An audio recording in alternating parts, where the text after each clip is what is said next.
Hi everyone, welcome to Writer's Corner. I'm Rudrani and I'm from Tilsley Creative Writers. And I'll be continuing reading chapters from this book. Lessons from the Ramayana by Sri Charles Sachinamurthy. And in today's video, I'll be reading Lesson 13 and I hope you like it. So here we go. Lesson 13. Imbibe the spirit of our ancient culture, as shown by the Rishis in the Ramayana. Culture is an activity of thought and receptiveness to beauty and humane feelings. When somebody reads a beautiful poem in a melodious tone, we hear it with joy. When anyone shows mercy on the poor fellow human beings and helps them, we admire him. This responsiveness to beauty and humane feelings is a sign of culture. Culture is an acquired taste. By study and by association with the good and the learned, we acquire certain tastes. That is a sign of culture. A man's culture is seen in his way of living and in his sweet reactions to beauties of art and tenderness of humanity. The Rishis of ancient India distinguish themselves for their plain living and high thinking. They live in cottages and lead a simple life. They are rich with little. By nature, a Rishi is frugal. His wants are few. These few wants satisfied bring sincere delights. They eat just what is needed to keep the body and soul together. Gandhiji had imbibed the spirit of simple living from those ancient rishis. By a deliberate control of desires which detract from their meditation on higher powers and divinity, they have developed a culture of simple living. This lesson of simple living is quite relevant to our present-day society reeking with rank materialism. Men are fond of stylish living and ostentatious spending. Their possessive instinct is not limited to needs. It is misguided by greed which can never be satisfied. Pride rules their will. Vanity prompts their expenditure. Show is their sole aim. They undergo trauma to appear rich and glamorous. Poverty is not merely in low income, but it is also in huge income when one lives beyond one's means and endeavours to appear richer than what one is. Most of these ills in society can be rectified by developing the culture of plain living. Simple living finds a compensation for self-denial in high thinking. High thinking consists of pursuit of truth, knowledge and bliss. When once one finds a taste in art, literature, truth or service, he cares less and less for artificial styles and ostentatious living. A greater treasure and its taste makes you spurn the insipid illusion of elevation in empty show or ostentation. In the Ramayana, we come across a great number of rishis like Vashishta, Viswamitra, Bharadwaja, Atri, Agastya, and Valmiki, who put before us the great culture of India. Bharata, on his way to the forest to bring back Rama as king, meets the great rishi Bharadwaja. Bharadwaja lauds Bharata's intention to crown Rama king and bring him back to Ayodhya. He is very much pleased with the nobility and high culture of Bharata. In this context, he says to him thus, "My child Bharata, I am very proud of you. You learnt dharma at the feet of the sage Vashishta. What wonder is there if you have imbibed the spirit of culture, worthy of the noble princes of the glorious line of Ikshvaku? You have spurned the royal pleasures for the sake of a principle. I think your devotion may melt Rama." But Rama does not return. Bharata comes back with Rama's golden sandals to install them on the throne. His intention is to do the duties of a king, renouncing the royal pleasures. Again, on his return from Rama, Bharata meets Bharadwaja and tells him how Rama sticks to his word. Then Bharadwaja, in great joy, says to Bharata thus: Laudable is Rama's resolve to renounce the kingdom to keep his father's word. More laudable is your culture in helping your brother obey your noble father. The greatest trait of your culture is not to shirk duty. You set a worthy example. I bless you. Bharadwaja entertains Bharata, his huge army, and the royal entourage to a sumptuous, delicious, wholesome, and royal dinner. Even the richest monarch on the earth cannot afford such an entertainment to so many on the spur of the moment.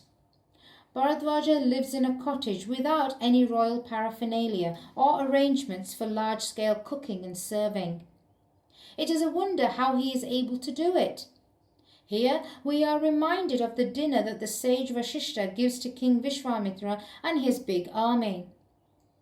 One of the traits of the culture of the sages of ancient India is to entertain guests. They develop superhuman powers to entertain guests who visit them.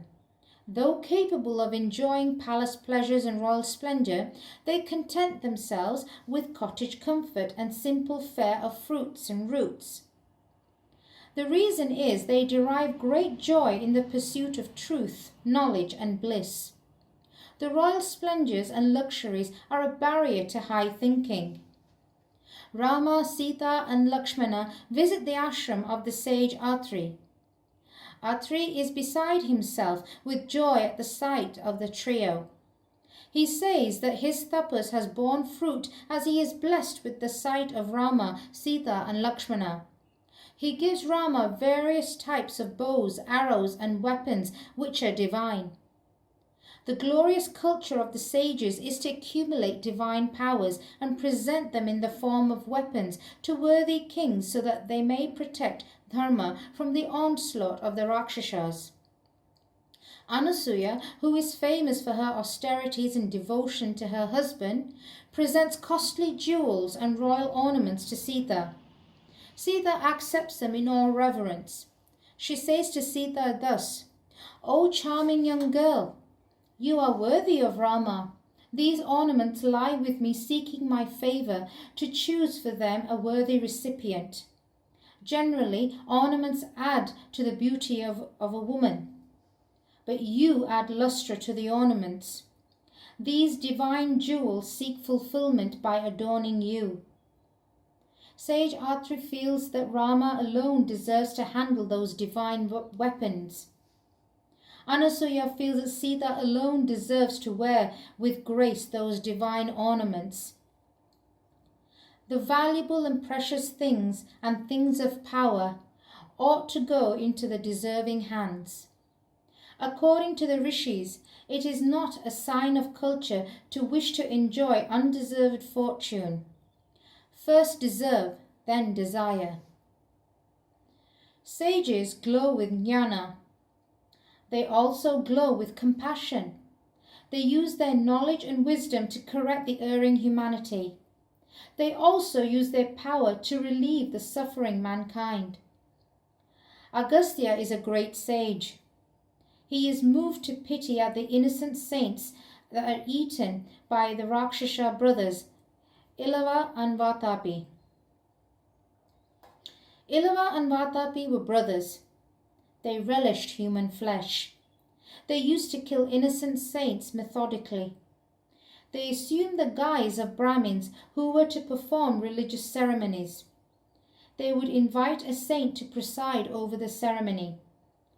Vatapi would assume the shape of a goat. Ilava would cut him into pieces and cook his flesh and dress it up into a delicacy. The ignorant saint would eat that as it was served to him in mock humility and reverence. After the meal, Ilava would call Vatapi and ask him to come out. Vatapi would tear the stomach of the innocent saint and come out. Then the two brothers ate the flesh of that man. In this deceitful manner, they were victimizing the human beings and eating them. One day, the great sage Agastya purposely appeared in their way. They took him for an easy victim. Ilava, in the guise of a Brahmin, said to Agastya, "Holy sir, today I have to perform my father's ceremony. I wish to entertain you as a guest on the occasion. My ancestors will be blessed if you accept our hospitality." Agastya, with a smile, agreed to go to his house. As was usual with them, goat meat was served to the sage. The goat was really Vatapi. The sage Agastya ate the meal.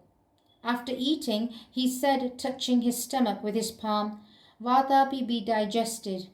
At once, Vatapi lost his power to come back to life. He was digested. When Ilava called Vatapi, there was no response. Ilava tried to kill Agastya, but Agastya simply burnt him to ashes by his angry looks. The sage Agastya did this non-violent murder. The sages can burn with a look or subdue with a sound any cruel evildoer. They do so only in case of extreme need to save the innocent fellow beings. Normally, they encourage the Kshatriya princes to kill the evildoers that molest them. The Kshatriya princes pay due honor to these saints and protect them from the onslaught of the Rakshasas. Rama's purpose in his sojourn in the forest is to protect the sages by killing the Rakshasas. Janaka, though a great ruler, is at heart really a saint. He is a great jnani, a man of learning and wisdom. He is detached from the world, and yet he does his duties as a king. He has imbibed the culture of sages. He engages himself in hearing from the great sages philosophical truths and principles which he himself has put into practice. Under his rule, the people show a natural predilection to virtue and strive for moral perfection. His example spreads sweetness and sunshine. People, because of his influence and examples, develop a natural bent to beauty in nature, art, literature, and philosophy. When Rama sets out for the forest to fulfill his father's promise to Kaikeyi, Janaka's reactions reveal his culture. Bharata requests Janaka to exert his influence on Rama and make him accept the crown.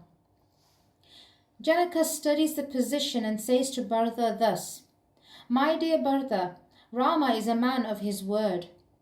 None can wean him from his principle. A life without a principle is a boat without rudder. His bias for truth and principles make him much bigger than I am. I, being his father-in-law, only bless him. You do not yield a whit to your brother in righteous conduct. I know you can be a righteous monarch, not attached to power and pleasures. I cannot but admire you both."